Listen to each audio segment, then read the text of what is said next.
ઘણા સમય પહેલાની વાત છે। એક નાનકડા ગામમાં એક ગરીબ માલધારી રહેતો હતો।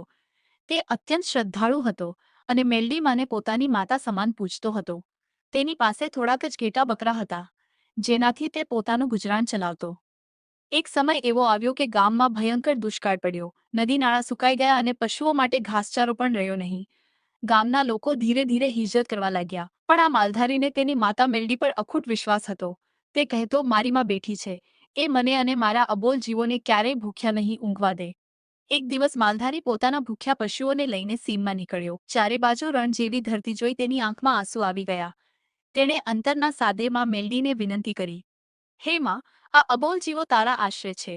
જો આજે એમને કંઈ થશે તો જગત તારા પરથી વિશ્વાસ ગુમાવી દેશે।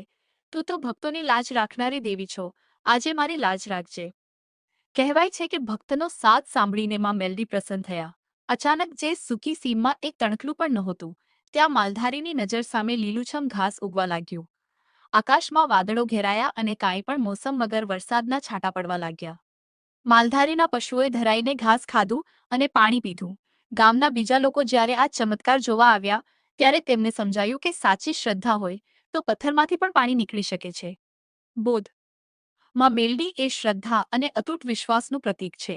જે વ્યક્તિ નિર્મળ મનથી અને અહંકાર વગર માતાને યાદ કરે છે, તેના જીવનના સંકટોમાં પલભરમાં દૂર કરે છે। જય મેલડી માં।